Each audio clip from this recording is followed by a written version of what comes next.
Muy buenos días a todos. Hoy vamos a tratar sobre el tema de la pandemia, sobre el COVID, cómo afecta la vida cotidiana y las medidas de bioseguridad que debemos tener. Entonces, cualquier pregunta, bienvenida al final por medio del chat y las iremos resolviendo al final de la charla. Inicialmente la charla está con un título muy grande que debemos conocer y es que debemos conocer siempre a nuestros enemigos. Entonces aquí Sun Tzu, que fue un estratega militar chino, nos dice lo siguiente: si se conoce al enemigo y se conoce a uno mismo, no se necesita tener el resultado de un centenar de batallas. Pero si uno se conoce perfectamente, pero no conoce al enemigo, entonces por cada victoria sufrirá una derrota. Ahora, si uno no se conoce a uno mismo, pero tampoco conoce al enemigo, obviamente va a sucumbir en todas las batallas. Entonces, el mensaje principal: vamos a conocer el enemigo. Los objetivos es crear una conciencia lógica, científica y técnica, y no por la información que recibimos de redes. Doctor, Señor, discúlpeme, lo interrumpo, pero no se está viendo la presentación. Estamos viendo una imagen o sea, no se está viendo. ya, también qué No pasa. sé si podemos salir y entrar nuevamente en la presentación a ver cómo.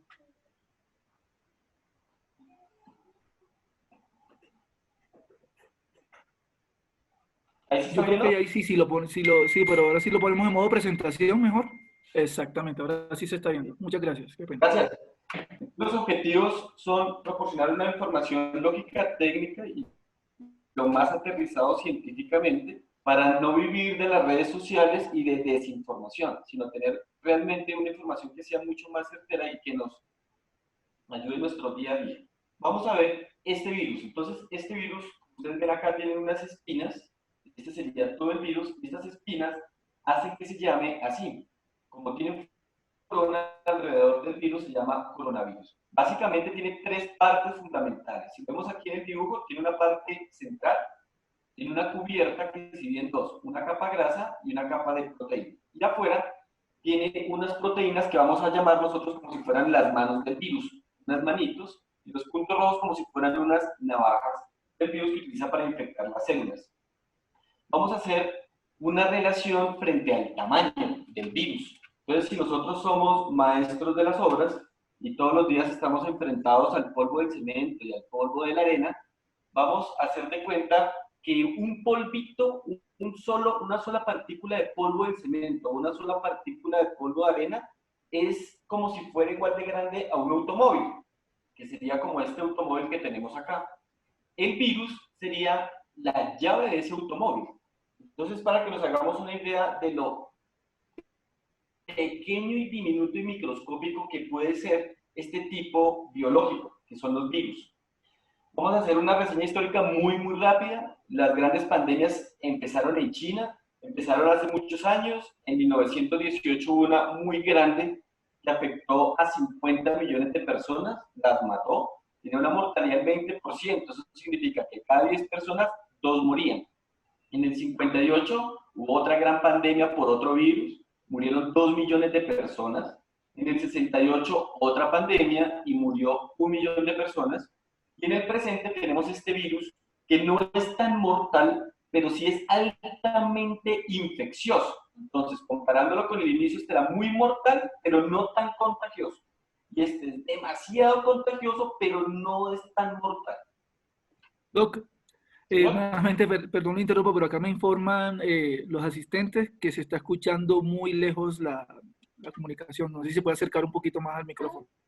ya me acerco lo más que pueda. Otro pedazo. ¿Ahí me escuchan mejor? Sí, ahí lo escucho mucho mejor. Sí, yo creo que sí. Hablemos a ver cómo nos va. Listo, entonces aquí volviendo a la estructura básica del virus, ustedes tienen aquí el núcleo donde está toda la información que dice qué hay que hacer. Y en la parte externa hay una cubierta que tiene dos partes, una de proteína y otra que es pura grasa. Aquí tenemos estas espinitas que vamos a decir que son las manos, y tenemos estas otras que son proteínas, pero que vamos a llamar que son como las navajas para romper la célula e infectarla.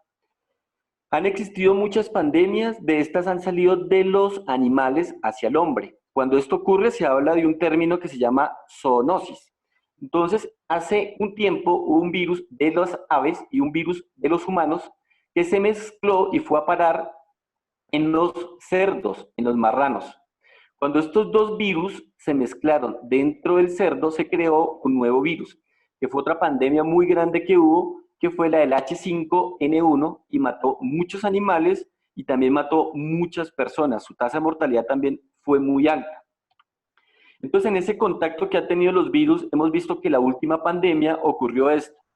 De 7 personas que se infectaban, morían 5, de 29 morían 22, de 93 morían 42, quiere decir que de cada 2 personas, 1 moría. Eso fue la última pandemia. Con la pandemia del coronavirus, que es la que estamos viviendo actualmente, de cada 100 personas, mueren 6. Quiere decir, nuevamente, que es demasiado infeccioso, pero no es tan mortal como lo fue la pandemia o las pandemias pasadas. Aquí vamos a ver nuevamente la estructura del virus, las manos en rojo, y estos serían como las navajas para infectar. Entonces, existen varios tipos de virus. Vemos acá que esta forma es la que pertenece al hoy llamado coronavirus. Existen 4 tipos. El tamaño es, como les decía, extremadamente pequeño, microscópico. No se puede ver simplemente un microscopio, es mucho más pequeño para verlo en un microscopio. Y estos coronavirus, hay muchas. Las últimas que tuvimos noticias se llamaban una SARS y la última MERS. El SARS es un mismo coronavirus, pero este venía del murciélago, mató muchas personas. El MERS venía de los camellos, infectó a los humanos, también mató muchas personas. Pero la capacidad de contagio era muy pequeña. Y este es el que tenemos actual. No se sabe si viene del murciélago o no se sabe si viene de este animal. Todavía se están haciendo investigaciones donde se generó aparentemente el nuevo virus que ahora contagia humano a humano.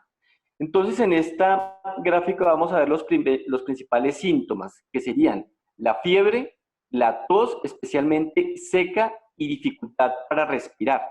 Entonces, vamos a ver cómo este virus infecta al cuerpo humano y qué desencadena en el cuerpo humano. Yo les voy a ir explicando, aquí va a salir un video, yo lo voy a ir corriendo en el preciso momento para ir explicando cada situación para que sea muchísimo más claro.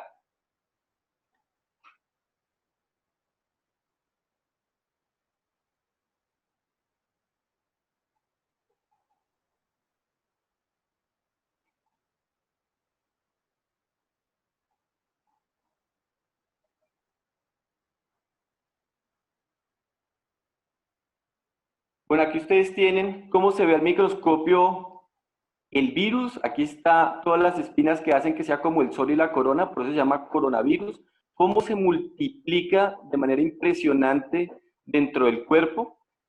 Y vamos a ver los síntomas con dolor de garganta, la tos, cómo infecta obviamente al cuerpo humano, especialmente a los pulmones, cómo se defiende el cuerpo y por qué desencadenamos la fiebre, la dificultad respiratoria y la tos. Entonces vamos a ver aquí inicialmente las células que hacen parte de todos los tejidos. Entonces todos nosotros, todos los órganos, el corazón, el músculo, tienen unas pequeñas partículas que se llaman células. La célula, haga de cuenta, es como un huevo. Cuando uno parte la cáscara del huevo, sale la yema y sale la clara. Eso es una célula gigantesca. Entonces, el núcleo es la yema del huevo y el citoplasma es la clara del huevo. Entonces, aquí tenemos varios núcleos y varios citoplasmas. Doctor, nuevamente le interrumpo, me disculpa, no se está viendo el video, me informa, y también acá no alcanzamos a verlo. Ya miro qué pasa, está extraño.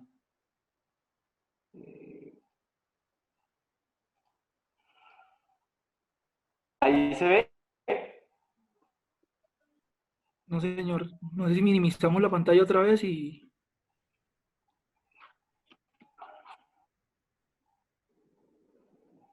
Internet que está molestando.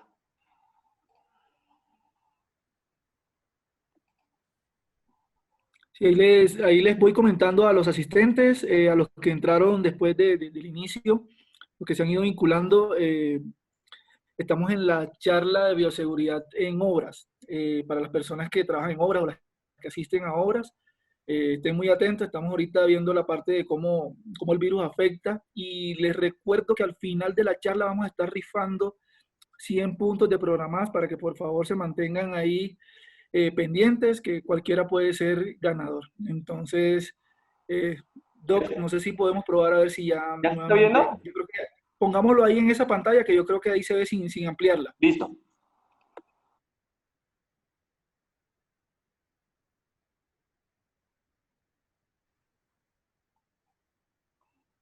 Aquí están. Entonces, cada tejido está compuesto por varias células y como les decía, cada célula tiene un núcleo y tiene un citoplasma.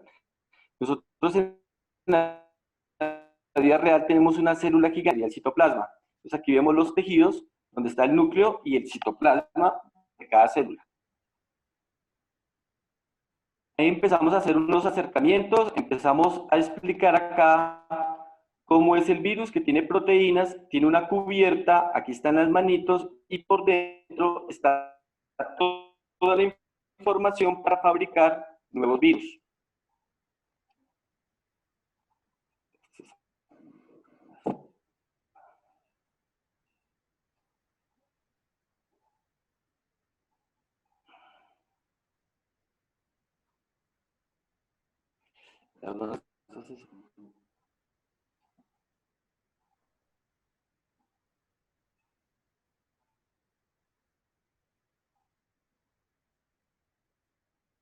Disculpe, salió el...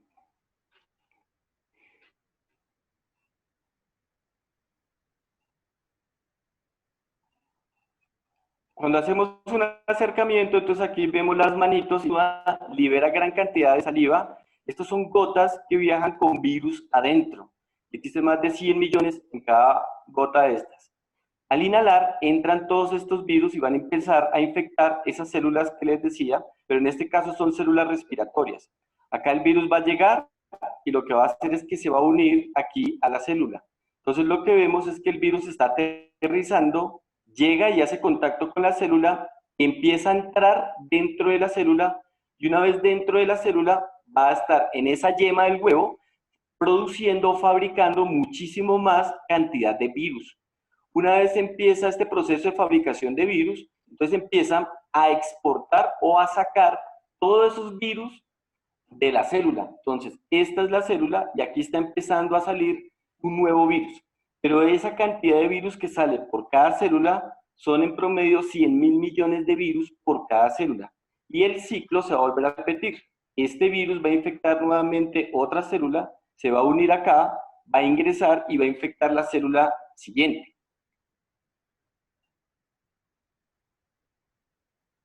Ahora vamos a ver cómo funciona en el cuerpo. Nosotros tenemos aquí en el cuerpo varios órganos.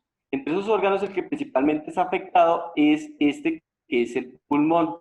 Tenemos el pulmón derecho, tenemos el pulmón izquierdo. El virus va a entrar aquí por las fosas nasales, puede entrar por la mucosa oral y puede entrar por la mucosa de los ojos.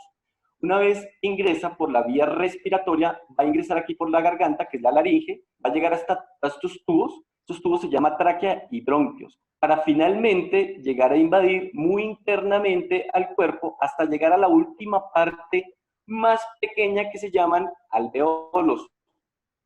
Los alveolos son unas estructuras que son completamente cilíndricas,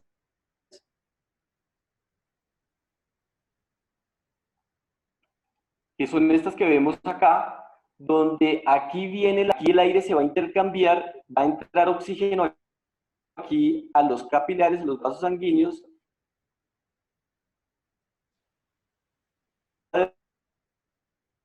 devolver el dióxido de carbono. La capilación de ese alveolo normalmente es expandirse y contraerse. Entonces él se expande, toma aire y después se contrae, bota aire. ¿Qué va a suceder cuando tenemos la infección por el coronavirus? Inicialmente, lo que va a hacer el cuerpo es defenderse.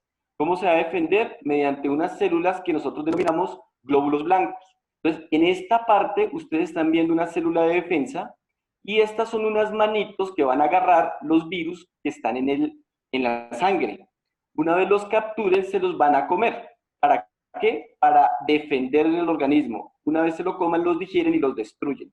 El problema es que la cantidad de virus es muy, muy grande, que estas células no dan abasto.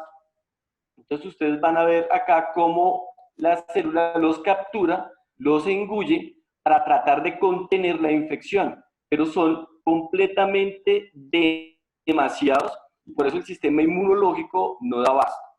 ¿Qué va a suceder aquí en el alveolo que mirábamos anteriormente?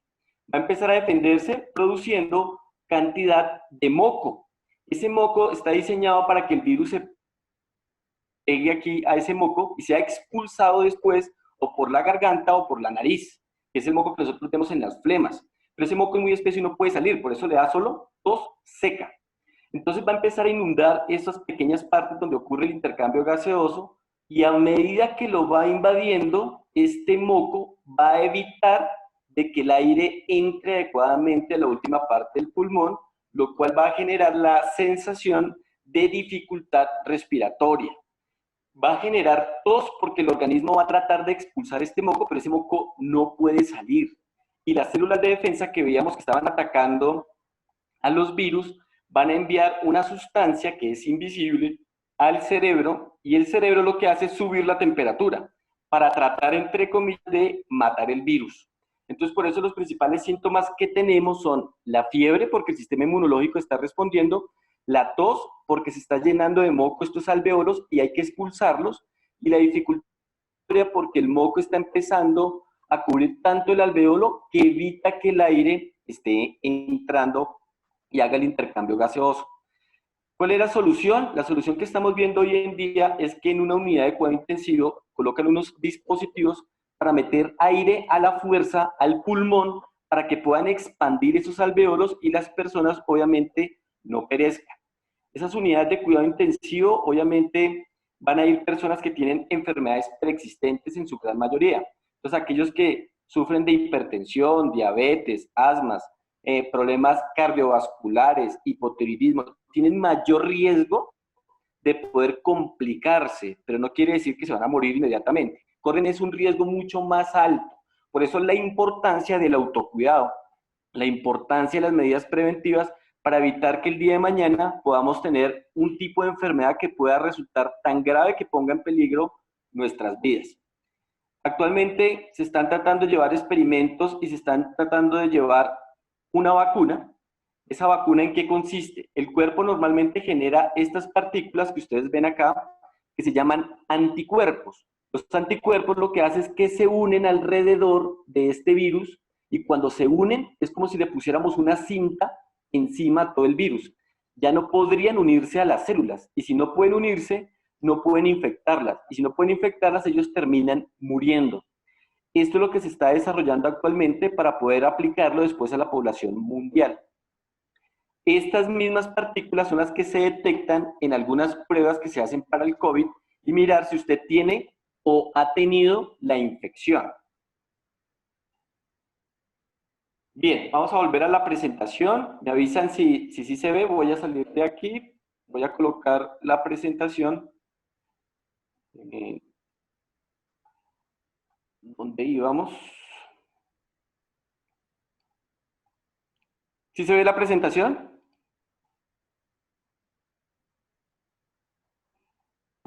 ¿Aló? No, doctor, sigue saliendo el video de YouTube.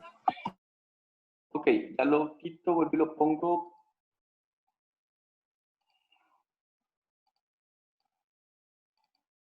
¿Ahí? Perfecto, ya está saliendo. Entonces ya vimos por qué se produce la tos, la fiebre, la dificultad respiratoria. Hay un síntoma adicional que a veces produce diarrea, es porque también tiene la capacidad de infectar este tipo de células intestinales. Lo último que se conoce sobre el virus es que tiene también el potencial de generar pequeños coagulitos y los genera como unos pequeños trombos en el pulmón. Entonces, eso también está en estudio para un tratamiento y muy seguramente pueda aportar un tratamiento muchísimo mejor y la mortalidad empiece a disminuir. Aquí les pongo un tablero sobre la edad y la mortalidad. Entre más joven ocurre menos mortalidad porque el sistema inmunológico está mucho más fortalecido y porque no hay enfermedades preexistentes. Pero como dice el gobierno, a partir de los 70 años, la mortalidad sí empieza a aumentar, pero vemos que se pueden descompensar y llevar a que todas las enfermedades más el virus generen una complicación que ponga en peligro la vida. Entonces vamos a mirar frente a cómo nos contagiamos, cómo nos podemos proteger.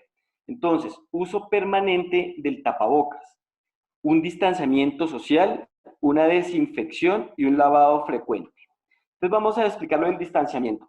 Entonces en esta figura ven que si una persona está a menos de 1 metro, microscópicamente, porque esto que está en blanco no se ve a simple vista, esto es para el ejemplo. Pero si una persona habla, estornuda o tosa, puede caerle todo eso en su rostro. Y obviamente aquí va contenido todo el virus. Entonces podría inhalarlo, podría caer en los ojos y podría caer en la boca. Por eso lo que estamos haciendo de medida preventiva es colocar un tapabocas para cubrir boca y cubrir la nariz, para evitar el contacto por ahí. Gafas de seguridad si estamos expuestos a personas que ya tengan la infección, para evitar el contacto con los ojos. Aquí tenemos, ustedes veían la propaganda de si tenemos estas trampas para ratones con los pimpones muy cerca y uno de estos cae acá, pues todos van a activarse. Por eso es tan importante el distanciamiento de persona a persona. Lo recomendable es que mínimo sea 2 metros para evitar este contacto. Las gotas de saliva viajan máximo 1 metro, porque sea exagerado 1,5 metros. Quiere decir que si guardamos una distancia mínimo de 2 metros, hay muy baja posibilidad de contaminarnos. Cuando estamos en la calle y vamos caminando, lo ideal es mantener una distancia de 4 metros. Y si vamos a hacer deporte en nuestra vida cotidiana, la distancia ideal es de 10 metros. Pero obviamente la laboral y la cotidiana donde vamos a vivir, siempre lo ideal es permanecer con una distancia de 2 metros. Otra de las medidas muy eficaces y muy a la mano es el lavado frecuente de manos.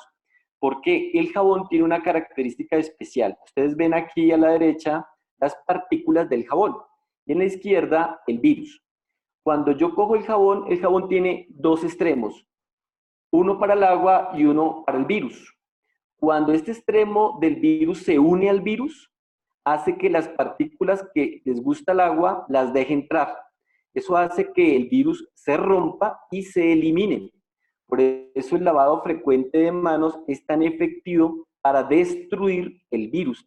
Lo ideal es estar haciendo lo mínimo cada 2 horas con lavado frecuente de manos, agua y jabón, porque el jabón es el que genera la destrucción del virus. Y ese lavado debe no durar menos de 20 segundos. Entre 20 y 30 segundos da un muy buen lavado de manos. El uso de barreras. Tenemos 2 tipos. Tenemos la barrera de tapabocas quirúrgico y la N95. ¿Para qué se creó esta barrera de tipo quirúrgico? Es para evitar que las gotas de saliva salgan de nuestra boca o de nuestra nariz al estornudar y puedan salir al ambiente e infectar objetos o personas. Quiere decir que evita la infección mía, o sea, que yo no libere esas gotas y pueda contaminar personas o superficies. El virus es tan pequeño que si estuviera en el aire podría atravesar los orificios que están dentro de esto. Pero la ventaja es que el virus no viaja solo, siempre viaja en gotas. Entonces, si alguien tose, obviamente va a impactar en mi tapabocas y va a evitar de que el virus entre. Por eso la importancia del uso permanente. A comparación del N95, que es un protector respiratorio especial, hoy en día está destinado solo para los equipos de salud o como EPP laboral si su actividad laboral lo recomienda. Pero ¿por qué se recomienda para las personas de salud? Es porque este sí evita que ingrese aire contaminado con partículas microscópicas por estos orificios. Él se ajusta muy bien a la cara, los orificios del N95 son mucho más pequeños que los poros del normal y obviamente protegen muchísimo más, están diseñados para eso, evitar que ingrese. Mientras que el quirúrgico está diseñado para evitar es que salga. Estos ambos se pueden reutilizar. El quirúrgico no se puede reutilizar, se puede utilizar máximo un día. No se puede utilizar por 2 o 3 o 5 días, no, máximo un día. Si se contamina, si se moja, hay que cambiarlo, así llevemos el mismo día. Este también se puede reutilizar, pero depende de su función. Si yo soy alguien de la salud, no lo puedo reutilizar. Si no soy alguien de la salud y le doy buen uso, podría usarlo hasta por 2 o 3 días máximo y tendría que ser recambiado. La desinfección también es importante. Una cosa es limpiar y otra cosa es desinfectar. Limpiar es quitar el mugre, desinfectar es matar bacterias, virus y parásitos. Entonces lo que se recomienda es limpiar y desinfectar. ¿Con qué desinfectamos? Existen varios productos. Hay lejía, hay cloro, hay ozono, hay hipoclorito de sodio, que es el mismo Clorox. Estas sustancias destruyen los virus, entonces están avalados para poder hacer uso de ellos. ¿Con cuánta sustancia? 5 cucharadas de Clorox, del que venden en la tienda, por cada galón de agua es suficiente para generar un porcentaje de valor del cloro especial para las superficies y poder matar el virus que se encuentra en los objetos. Tratamientos. El tratamiento hoy en día no existe, o sea, todavía no hay un tratamiento avalado a nivel mundial. Los tratamientos que existen ahora son de estudio, de análisis. Uno de los tratamientos está enfocado, como le decía ahorita, en las vacunas para generar esos anticuerpos que recubran los virus y eviten que la célula se una a las células respiratorias y las invada. Otro tratamiento es destruir el virus. Hay varios medicamentos, pero esos medicamentos aún no son autorizados. Por ejemplo, la hidroxicloroquina mató a una persona de la tercera edad en Estados Unidos y después que le hicieron la necropsia, el señor no tenía coronavirus. Pero él pensó que podía evitar la infección tomando este tipo de medicamento y murió. Entonces la invitación es no automedicarse y no medicarse con las redes sociales. Hay que ser muy cuidadoso y precavido con las sustancias que vamos a tratar de enfrentar este tipo de pandemia. Contra las pruebas, los únicos que están autorizados para tomar las pruebas son el gobierno nacional, por medio del Instituto Nacional de Salud. Las pruebas que están vendiendo en el mercado no se consideran válidas en las instituciones de salud. Entonces estamos perdiendo la plata, estamos perdiendo el tiempo y estamos creando falsa seguridad. Ahora, ¿cómo evitarlo en nuestro día a día, en el trabajo? Entonces ustedes ven ahí en la foto tablets y celulares. Uno de los objetos más contaminados son los celulares. Esos deben estar permanentemente en etapa no de limpieza, sino de desinfección. Entonces recordemos que todo lo que manipulemos frecuentemente debemos estar haciendo desinfección constante. No compartir objetos, obviamente. Entonces aquí tenemos algunos riesgos que nos pueden llevar al contagio. Vamos a manejar maquinaria, vamos a manejar herramientas, algún tipo de equipo, uso inadecuado del elemento de protección personal y no observar las medidas que nos dicen. Entonces recuerden que si el virus potencialmente puede estar en cualquier superficie, igualmente también tiene un tiempo de vida, pero nosotros no sabemos hace cuánto está el virus en esa superficie. Entonces debemos maximizar las medidas de prevención. Las medidas de prevención generales, recuerden siempre son lavado de manos, distanciamiento social, desinfección antes y después de utilizar las herramientas, no tocarse la cara. Muchas de las personas piensan que colocarse tapabocas todos los días los protege y realmente las personas a veces lo que hacen es mandarse la mano a la cara contaminada y después de que se quiten el tapabocas, como la cara sigue contaminada, van a absorber el virus. Por eso es tan importante lavarse las manos, no tocarse la cara y usar el tapabocas sin estar tocando el tapabocas todo el tiempo. Otras medidas de prevención y de observancia son los espacios reducidos. Acuérdense la distancia. Si yo tengo un tapabocas y mi compañero de trabajo tiene un tapabocas, eventualmente podría acercarme hasta 1 metro, más no permanecer en contacto con mi compañero o con otra persona más de 15 minutos, si ambos tenemos tapabocas. Si no hay necesidad del contacto, tenemos que mantener la distancia de 2 metros, siempre, todo el tiempo. Las zonas de cambio de ropa, igual. Hacerlo de la manera más higiénica posible, guardando la distancia. Zonas de descanso y alimentación, preferiblemente comer en la casa, porque salir a comer en la calle es más riesgoso. Si nos toca, igual, productos desechables, bolsas donde estén solo para los productos de desperdicio de alimentos, la persona que va a manipular eso, que tenga guantes, igual, todas las medidas que se deben tomar para evitar el contagio. Aspersores. Los aspersores se ha demostrado de que no están avalados para un uso efectivo contra este tipo de virus. Entonces, puede ser una ayuda de más, pero no es la única. Recuerden que la única prevención que existe son las 5: lavado de manos, lavado de cara, lavado frecuente de manos, uso de tapabocas, distanciamiento social y hacer todas las medidas higiénicas de desinfección antes y después del uso de herramientas. Entonces, es para que recuerden eso, porque a veces se da una falsa seguridad con los métodos de aspersión, que son como si fuera la fumigación que hacen en algunas prácticas. Limpieza y desinfección de todos los elementos de protección personal. No se refieren únicamente a lo que vemos en nuestras obras, a nuestras herramientas. También hay que llevarlo hacia las casas.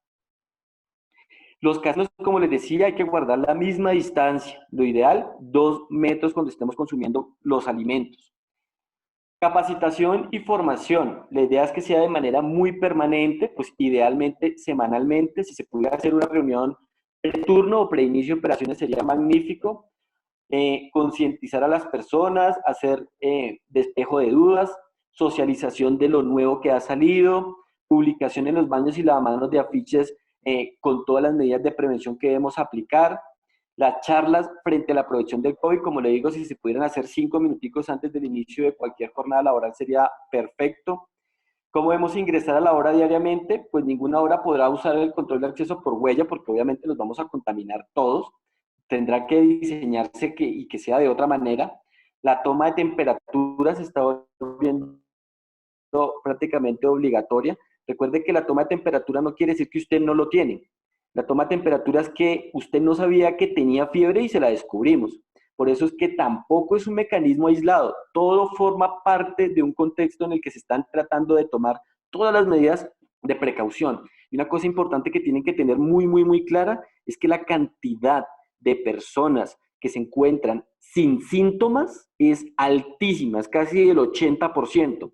Quiere decir que son más poquitos los que tienen síntomas que los que no tienen síntomas. Entonces, por eso, el autocuidado. Debemos mirar al otro como si estuviera potencialmente infectado, porque hasta que no le hagan una prueba, no sabemos si está infectado, más o menos. Por eso hay que guardar la distancia, tapabocas, desinfección todo el tiempo. Destinar una zona para entrega a los productos. Obviamente esto tiene que ver con el aislamiento. Las salas de reuniones, si se pueden hacer de manera virtual, mucho mejor. Marcar con pintura en el piso si vamos a hacer una fila de algo para guardar la distancia es una buena medida. Definir horarios para los contratistas. Eso quiere decir que no todos entremos al mismo tiempo ni todos salgamos al mismo tiempo, porque pues va a haber aglomeración y podría generar contagio. Entonces unos saldrán a las 10, otros a las 10 y 5, 10 y 15, más o menos. Diseñar en el área de ingreso de la obra un área de recepción de insumos. Todo esto tiene que ver con, obviamente, el aislamiento y el distanciamiento en la medida de las posibilidades. Para las personas que manipulan o conducen vehículos, las cabinas se pueden desinfectar. Obviamente puede ser con alcohol al 100%, esto es más que efectivo. Puede ser con estas mezclas de ozono, puede ser con amonio cuaternario. Hay muchos entes especialistas en hacer este tipo de desinfecciones que ellos habitualmente las diseñan y las hacen. No es recomendable que acudan a personas que se inventaron la desinfección hace 15 días o 20 días, porque eso es más peligroso que beneficioso. Los vehículos, hacer una limpieza exterior, como les dije. Si ustedes mezclan agua y jabón es más que suficiente, porque como vimos, el virus muere muy rápidamente el efecto del jabón. Y la desinfección, como les decía, antes y después de la manipulación de cualquier tipo de herramienta. Manija de carro, timón del carro, cambios del carro, botones del radio. Todas estas cosas toca estar haciéndole completa y permanentemente desinfección. No sé si fui claro o hubo algo que ustedes quieren que se aclare. Si tienen preguntas. Sí, doctor, muchísimas gracias. Vamos, señores, a todos los participantes, entonces los invitamos. Vamos a entrar a una ronda de preguntas. Entonces, a través del chat pueden empezar a hacer las preguntas y el doctor yo se las voy leyendo y las vamos contestando. Esperamos poder responderlas todas, pero entonces, bueno, vamos a hacer ahí el esfuerzo a responder todas sus inquietudes. Entonces, doctor, la primera pregunta de Joy Paola Camargo. Perdón, la primera la hizo Adriana Caterina Coronado, que es, si tiene fiebre, ¿qué se debe hacer? Fiebre, acuérdense que se considera que es 38 grados centígrados o más, porque a veces hay redes sociales que dicen que fiebre es 37,5 o 37,3. Eso no es cierto, la fiebre es de 38. Y una vez tenga fiebre, estamos en una pandemia, el principal que entraría en la lista es que usted está infectado. Debe retornar a su casa porque no podemos colapsar el sistema de salud y mandar a todas las personas que tengan fiebre a urgencias, porque si no es por el COVID, sí podrían infectarse en un servicio de urgencias. Van a su casa, en su casa llaman a su institución de salud, hay varias líneas telefónicas del gobierno asignadas para dar orientación y hacer un triage, que es una clasificación, y recibir las indicaciones especiales, porque ahí igual les van a hacer una encuesta muy corta para mirar si usted es susceptible a que tenga la infección o no. Lo ideal y lo que se recomienda es que estas personas, hasta que no presenten un certificado médico que diga que no tiene el virus y puede retornar a trabajar, pues no lo podría hacer. Y lo ideal es que se aísle 14 días. Ok, muchas gracias, doctor. Segunda pregunta de Joyce Paola Camargo.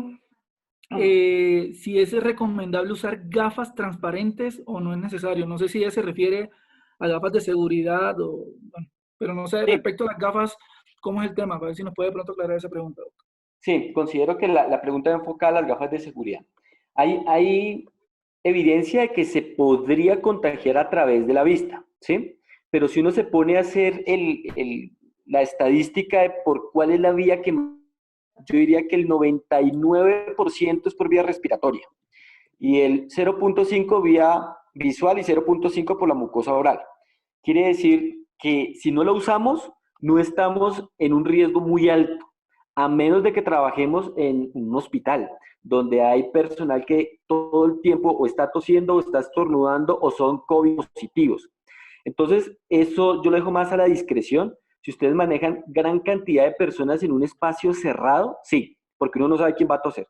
Si nosotros mantenemos la distancia, tenemos nuestro tapabocas y manejamos muy poquito flujo de personal, considero que no hay necesidad. Ok, muchas gracias, doc.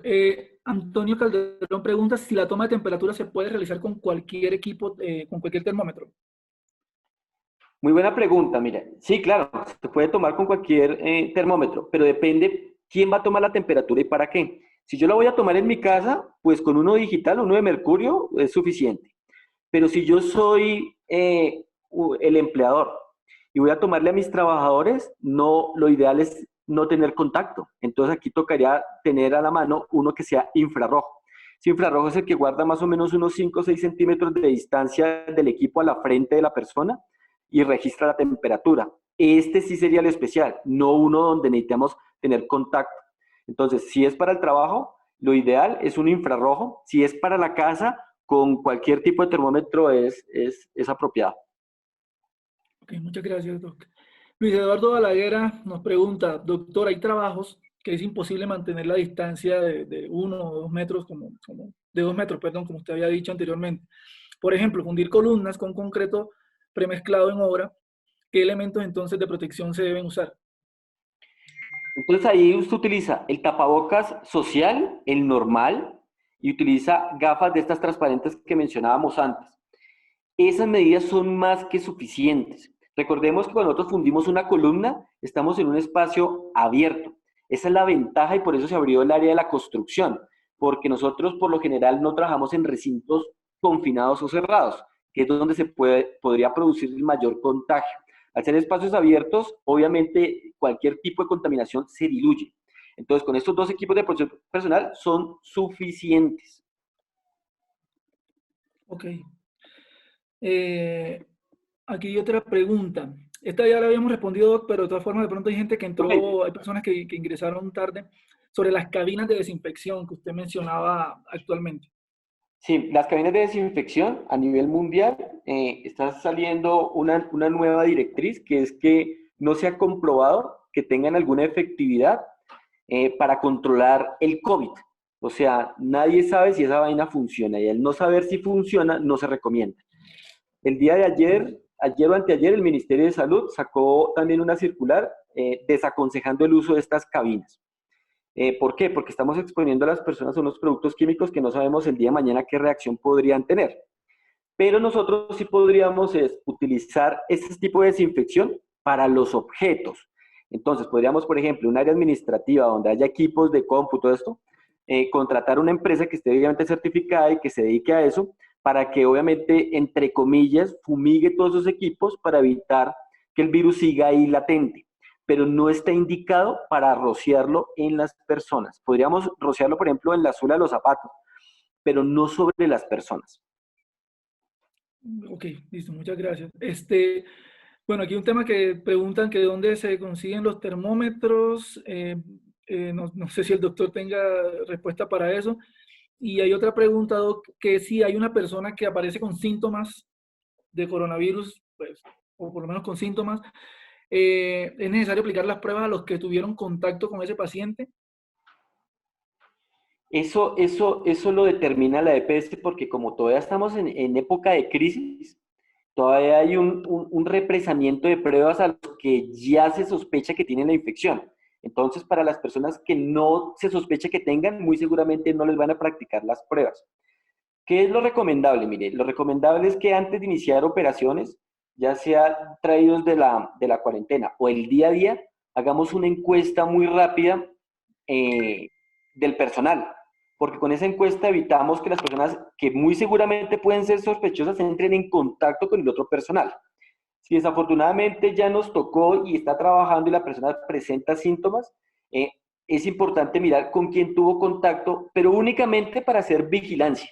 Entonces, estuvo en contacto con Pedro, Juan y Carlos, entonces la persona es aislada y le vamos a hacer seguimiento a Pedro y a Carlos para ver si desarrolla algún tipo de síntoma. Mientras que no lo desarrolle, pueden seguir su vida normal. ¿Por qué? Porque como lo recuerdo, todo el mundo debe tener tapabocas, todo el mundo debe estar guardando las distancias, todo el mundo debe estar lavándose las manos de manera frecuente. Entonces, si yo hago eso, el riesgo de contagio es muy bajo. Pero si yo no lo hago y mi compañero tampoco y dio positivo, pues lo más seguro sí es que yo vaya a dar positivo. Entonces, por eso es que esto es de todos. Ok. Doc, pregunta, aquí voy a hacerle dos en una. ¿Que cuánto dura el virus en la superficie y en punto de ebullición el virus muere? El virus muere a los 70 grados centígrados. Entonces, por ejemplo, una de las recomendaciones que yo doy es, por ejemplo, utilizar tapabocas lavables. Pueden ser hasta estos mismos de tela. ¿Por qué? Porque usted lo lava todos los días, puede tener 2 o 3 tapabocas, usted lava hoy uno y utiliza el otro. Y al otro día ya habrá dejado en remojo el otro y utiliza el que ya está seco. Una vez esté seco, sean estos lavables o sean los de tela, se pueden planchar. Y la plancha tiene más de 100 grados centígrados. Entonces, a los 70 ya el virus muere. Frente a los termómetros, están agotados. Obviamente estamos en pánico y la gente ha ido a comprar esto. Inicialmente valían 50.000 pesos, hoy se están consiguiendo en 450.000 pesos un termómetro infrarrojo. Obviamente nosotros tenemos un contacto, no sé si se le hayan agotado, muy seguramente después, tal vez por medio interno, demos el teléfono de la persona que actualmente los vende como a 200.000 más o menos, donde hemos adquirido los productos y es que todavía tienen. ¿Cuál era la otra? La de la superficie, ¿cuánto dura? Ah, ok. Las superficies depende. Entonces, por ejemplo, en las zonas metálicas dura 3 horas, en el cartón puede durar 24 horas, en una superficie de madera puede durar 9 horas, en el pavimento eso no dura más de 1 o 2 horas. Entonces, hay que tener en mente que no sabemos si el virus está ahí y no sabemos si acabó de estar ahí. Entonces, por eso las medidas de protección deben ser permanentes. Ok. Listo, Doc. Pregunta, ¿qué piensa respecto a las cámaras que visualizan temperatura de las personas? O sea, ¿sí servirían para el manejo de identificación? ¿La persona tiene fiebre? No, las cámaras térmicas identifican es calor corporal, no fiebre. Entonces, yo voy y hago ejercicio, obviamente la radiación que yo voy a generar es más alta y lo va a detectar la cámara infrarroja. Pero tendría que ir a tomar la temperatura para ver si es fiebre o es calor. Mientras que el termómetro es un medio que mide temperatura.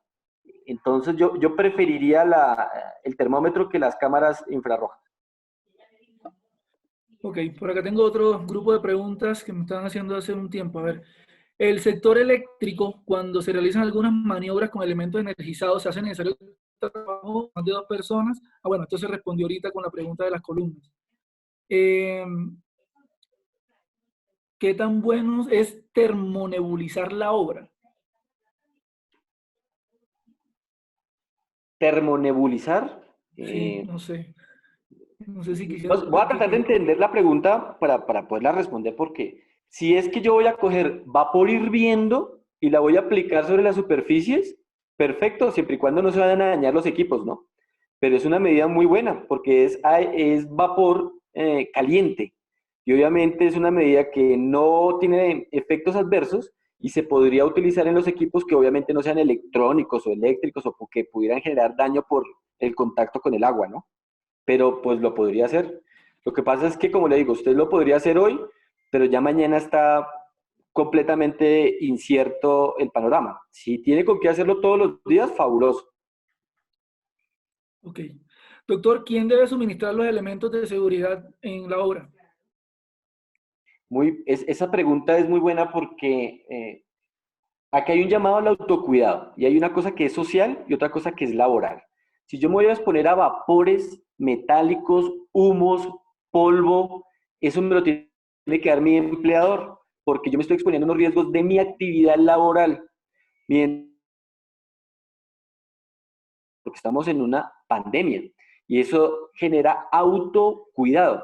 Y yo soy el que tengo que tener esa precaución y adquirirlo. Una cosa diferente es que mi empleador me apoye, pero no es obligación. Me apoyen con algún tipo de elemento de protección personal social, que como le digo, puede ser entrega de una única vez de uno lavable. Pero si usted ya lo deteriora, lo pierde, pues ya tiene que usted asumir ese costo, ¿no? Aquí hay una pregunta que dice, un cliente tiene una construcción, o hay una persona que tiene Juan Carlos Tamayo, tiene una construcción fuera de la ciudad, o si la construcción es rural, y se construye un campamento con todas las medidas requeridas y los trabajadores no tienen síntomas y permanecen en ellas 2 o 3 meses continuos sin salir de ahí, y está abastecida lo suficiente de materiales en la primera semana, ¿cuánto tiempo debe cumplir con los protocolos? La idea es generar turnos, porque no podemos exponer tampoco a las personas a esos ambientes, porque obviamente pues es muy vago, ¿no? Uno se imagina un campamento y no sé si sean containers, no sé si sean carpas, no sé si sean casas así como las del ejército, si viven o conviven 10 personas en un solo contenedor o 4, ¿sí? Queda difícil interpretarlo. Pero lo que hay que guardar son las mismas medidas que se guardan en una oficina. Entonces, el distanciamiento, el lavado de manos, el uso de tapabocas y volvemos y jugamos. Si es que me toca y no hay de otra y las personas van a entrar en contacto muy cercano, pues le toca conseguir los N95 porque tiene que proteger a las personas. Y ahí ya sería responsabilidad del empleado.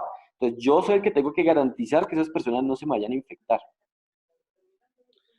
Doctor, pregunta del señor Ricardo, ¿el alcohol sirve como medio de desinfección? Sí, si es mayor del 70% en concentración. Entonces, el alcohol medicinal que se vende en las farmacias es más que suficiente.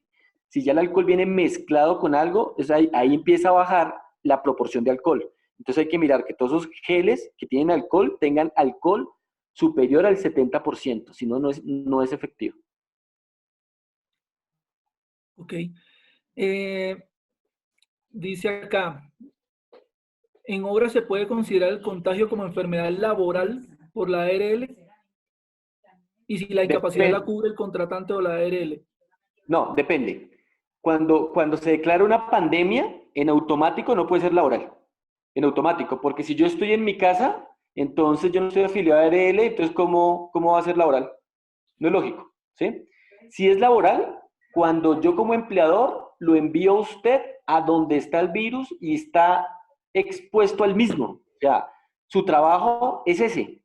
¿Y de quién es el trabajo? De los médicos, porque los médicos tienen que tratar personas que tienen infecciones. Entonces las ARL deben proteger a ese personal, porque si ese personal se llega a infectar porque no tuvo los elementos de protección personal para su labor, entra como enfermedad laboral.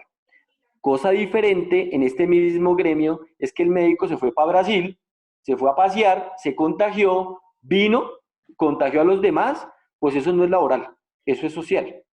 ¿Sí? Ok, gracias, Doc. Señor Freddy Sánchez, soldador, nos dice que él, adicional al equipamiento de seguridad, que es bastante robusto y EPPs, ellos laboran en condiciones de temperaturas altas y a veces en espacios confinados. ¿Qué condiciones adicionales pueden implementar para estar más seguros? Adicionales, no hay más. Y depende del EPP que esté utilizando. Por ejemplo, si yo voy a estar en el espacio confinado con mi EPP de soldador, que generalmente es muy robusto, pues ellos utilizan caretas, ellos no utilizan tapabocas, por lo general. Es más que suficiente. Una de las cosas que sí que me parece interesante que está mencionando ahí son las áreas donde hay harta temperatura, harto calor. Puede ser Villavicencio, Barranca Bermeja, cosas de estas donde hay aire acondicionado. Esos aire acondicionado hay que hacerles un excelente mantenimiento porque eso lo que hace es recircular el aire. Y si hay en el aire o en el ambiente virus, pues todo el que entre ahí se va a infectar. Entonces hay que hacerle un muy buen mantenimiento a los aire acondicionados. Una de las cosas que podría apoyar al soldador sería de estos ventiladores industriales. Hay unos que miden casi 1,5 metros y que esté direccionado hacia un área abierta, la ventana o la puerta, para que constantemente el aire que él esté expuesto, obviamente lo refresque y esté saliendo del área. Ok. Doctor, ya estamos acabando la ronda de preguntas, señores. Estoy aquí seleccionando algunas que tienen que ver con otras que han preguntado. Que si el vinagre sirve para desinfectar alimentos, para desinfectar objetos. No, lo ideal es que, como decíamos ayer, por ejemplo, para los alimentos, especialmente las frutas, usted las lava bien con agua y después le retira la cáscara.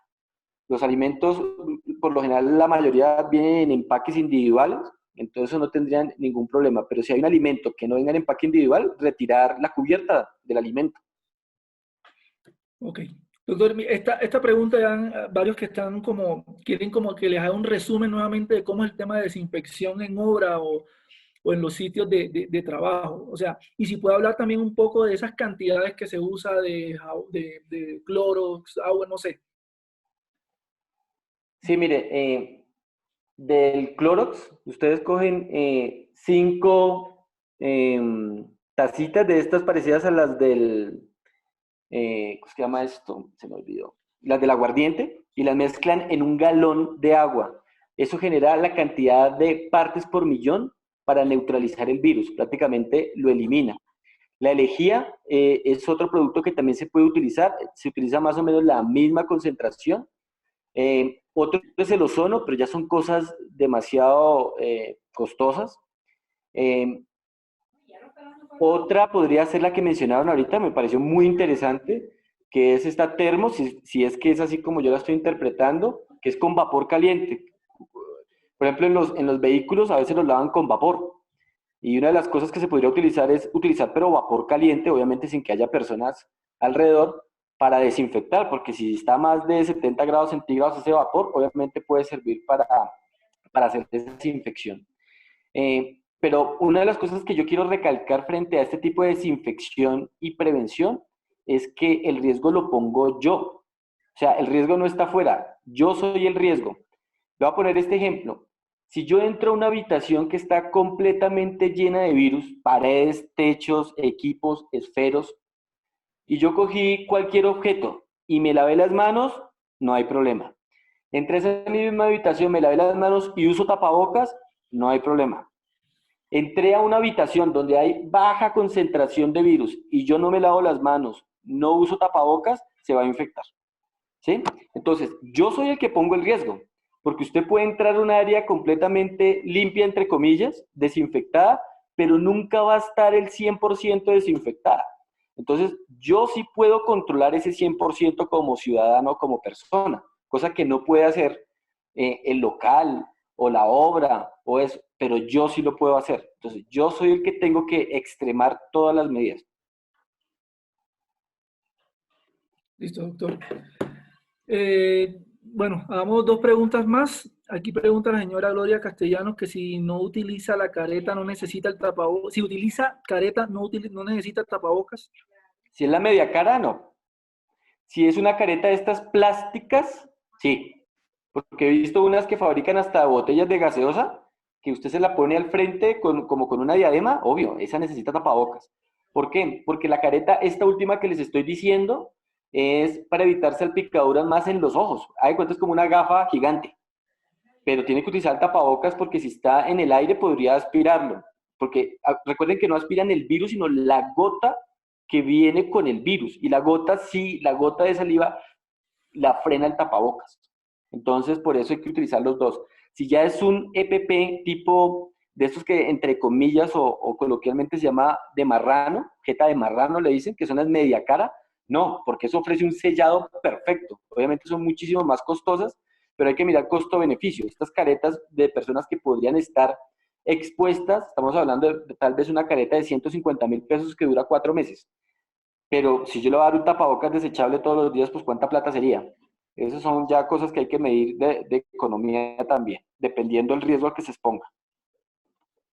Doc, las preguntas están muy buenas, entonces vamos a ampliar un poquitico porque los asistentes siguen haciendo muy buenas preguntas. Entonces, ¿quién es responsable de firmar los protocolos que se presentan al ministerio? ¿El representante legal o el director de obra o el CISO de la empresa? No, obviamente eso es un tema corporativo, tiene que ser el representante legal. ¿Por qué? Porque es que es la empresa la que se está comprometiendo con las medidas de bioseguridad, no las personas naturales. Entonces, ahorita le abrieron fue a empresas, entonces las personas jurídicas están representadas por el representante legal y es él el que debe, o un delegado como abogado que lo represente. Sí, por ejemplo, puede ser, pero tiene que tener la firma del representante legal. Claro está, porque él es el que al final tiene que responder. Listo. David Moreno pregunta, ¿cuánto tiempo dura el virus en desarrollarse en el cuerpo? Eso ya lo habíamos hablado ahorita, pero sí es bueno para las personas que ingresaron después a la charla. Sí, y podríamos ampliarlo. Mira, ahí lo último que se sabe ahorita es de un médico colombiano, él vive en España, a él le dio la infección, lleva mes y medio, y le han tomado 3 pruebas frente al COVID y le sigue saliendo positivo. Entonces, estamos viendo que se está reevaluando lo de los 14 días, porque parece que hay personas que pueden seguir con el virus más de un mes y está completamente sin síntomas. O sea, a él le dio, haga cuenta, como una gripa, le dio un poquito de tos, le dio un poquito de fiebre los primeros 8 días y ya lleva un mes en la casa y todavía le sigue saliendo positivo. Entonces, por eso es que hay que extremar las medidas, no hay que confiar, no hay que bajar la guardia porque de este virus todavía no se conoce a su totalidad todo el mecanismo de acción ni el sistema inmunológico, cómo es que está respondiendo frente al mismo. Ok. Juan Carlos Tamayo pregunta, ¿quién autoriza el permiso para trabajar el lunes? ¿Orden presidencial o la alcaldía de cada municipio? Pues ya hay un dictamen presidencial, ¿no? El presidente dijo, mire, los mayores de 70 años no se negocian, punto. Y mandó una circular, la circular 001 del 11 de abril del 2020, en el ítem 2.23, dice, mire, las personas mayores de 60 años y los que tengan comorbilidades, o sea, enfermedades preexistentes como hipertensión, diabetes, hipotiroidismo, cáncer, inmunosupresión, enfermedades respiratorias, asma, tienen un grado de vulnerabilidad mayor. Entonces le dice, haga un censo, individualice su población y mire quién podría hacer teletrabajo. Y los que no puedan hacer teletrabajo, mire cómo le podría cumplir usted en las medidas de bioseguridad para evitar que se contagie, porque es una persona que tiene un potencial más alto de llegar a una unidad de cuidado intensivo que las demás. Entonces, eso hay que hacerlo. Entonces yo, no sé, si yo soy el ferretero o yo soy el maestro, debe haber un listado de personas que tienen cierto tipo de enfermedades de las cuales deben extremarse las medidas. Por ejemplo, si yo soy Pepito Pérez, tengo menos de 60 años y no tengo ninguna enfermedad, tapabocas y las medidas generales para todos. Si yo soy Carlos y tengo hipertensión y tengo hipotiroidismo y tengo 50 años, pues lo ideal es que ese señor utilice una protección mucho más certera, que podría ser, por ejemplo, un N95, ¿sí? Y gafas de estas transparentes de seguridad, porque tenemos que brindarle mayor protección. No es discriminación. Lo que pasa es que si el que no tiene preexistencia se infecta, muy seguramente no la va a pasar tan mal como el que sí tiene las preexistencias. Bueno, doctor, una pregunta de Yair Rivero Ardila. Para una bodega, cuando está entrando un carro, para desinfectarlo, ¿se puede con aspersores, con agua y jabón? Siempre y cuando no se dañen los equipos. Me imagino que la parte externa, ¿sí? No, no especifica, pero asumiría que sí, porque está Yo hablando de la creería que dispersión de... si es la parte externa, sí, no hay problema. Como digo, el jabón destruye el virus. Y entonces podrían usar aspersores, claro, con agua y jabón, obvio.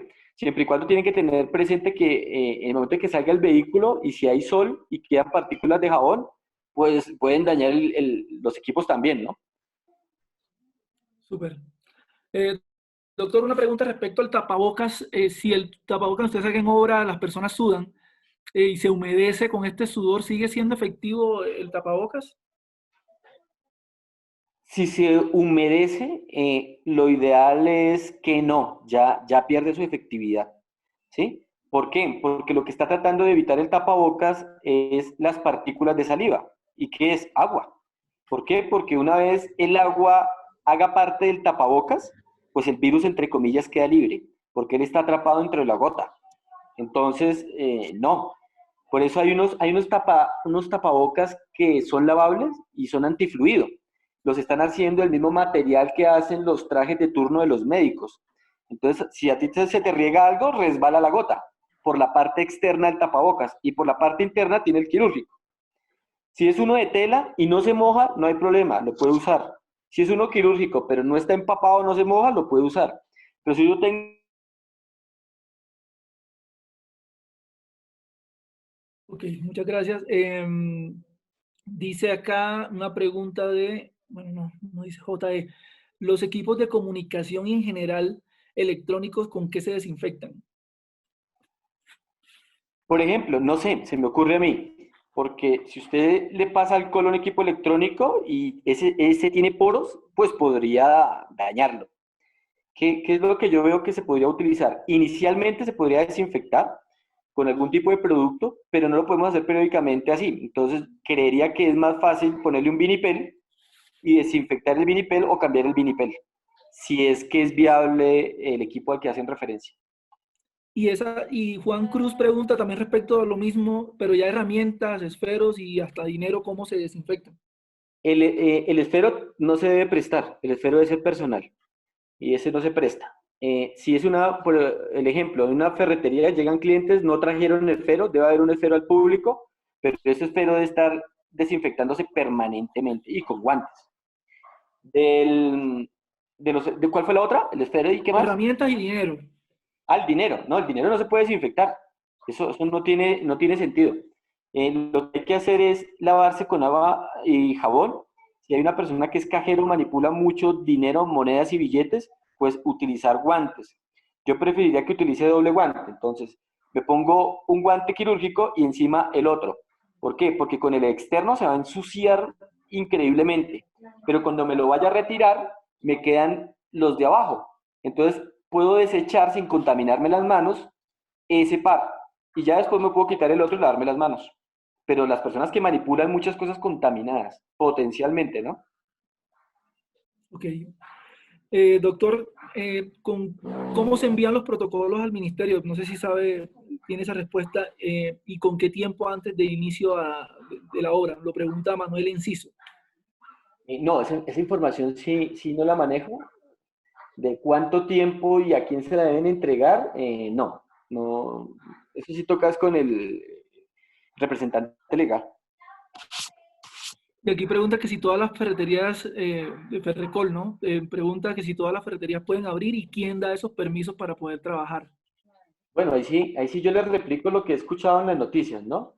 Ahorita hay un problema. Va a abrir la construcción, va a abrir manufactura, pero hay un área que es manufactura y, y construcción, que es el área de acero y hierro. Y tiene una dificultad precisamente por eso, porque pueden abrir unas sedes y otras no. Lo que el gobierno dijo ahorita es lo siguiente: para las grandes construcciones y los proveedores de esas construcciones, que son también muy grandes, se levanta la cuarentena. Pero las ferreterías de barrio o las de muy pequeño demanda, no. Ok, doctora, gracias. Ahí preguntan sobre el ANAVAC. No sé si es algún tipo de producto que sí sirve para desinfección. No, mira, Y me hicieron también otra pregunta sobre el Neutroderm. Es otra cosa que están utilizando en la Clínica Santa Fe. Esos son, haz de cuenta como el Isodine en jabón. Todos son antisépticos que se utilizan para limpiar y, entre comillas, desinfectar. Pero hasta ahora no han sido avalados para eso según el INVIMA. O sea, no están autorizados. ¿Cuál es la connotación de que no estén autorizados? Que si le llega a pasar algo a la persona, pues el que responde es el que se lo entregó. Entonces, por eso no se recomienda. Si ya yo como persona lo quiero usar, pues ya es problema mío. Pero si yo soy el empleador y se lo quiero dar a mis trabajadores, preferiblemente no. Para eso, por eso digo, a veces las soluciones simples son las perfectas. Hay agua y jabón. Llene, así como una lavandería, llene tanques de agua y jabón. Súper. Doctor, que si con Barsol se pueden desinfectar los equipos, dice Yair Rivero Ardila. Sí, pero eso tiene efectos adversos porque tiene efectos perjudiciales para la salud. Entonces, tú podrías desinfectar eso, pero obviamente hay una reacción química. Son materiales más corrosivos y más agresivos. De hecho, tú destruyes el virus y el equipo, más o menos. Entonces, preferiblemente no. Es preferible con el alcohol. Creo que el alcohol es perfecto porque él mata el virus, desinfecta y se evapora casi al instante. Y por dentro del vehículo, los carros, ¿cómo se pueden desinfectar? Entonces, ¿con qué se pueden desinfectar? Entonces, lo mismo, tiene que ser un proveedor capacitado y que su industria sea ese o su target sea ese, no el que apareció hace 15 días. Y los productos puede ser el amono cuaternario, puede ser el mismo cloro, que es el hipoclorito de sodio, puede ser lejía, pero mire que lo que me dijeron ahorita me parece muy bueno, puede ser vapor, pero siempre y cuando mirando que los dispositivos electrónicos no vayan a sufrir daño con los productos que vamos a utilizar. Listo, doctor. Yo creo que hemos terminado la ronda de preguntas. Creo que no se nos quedaron. Algunas no las respondí porque ya habían sido respondidas anteriormente con otras preguntas. Yo no sé si, Valentina, hay muchas personas que han estado preguntando acerca de estos videos que están siendo en YouTube. No sé si podríamos ampliar un poco de Sí, dónde pueden verlos y los links. en el canal de Dicensa van a estar todas las charlas de esta semana y asimismo con los comerciales vamos a compartir el link para que puedan ver los videos. Súper.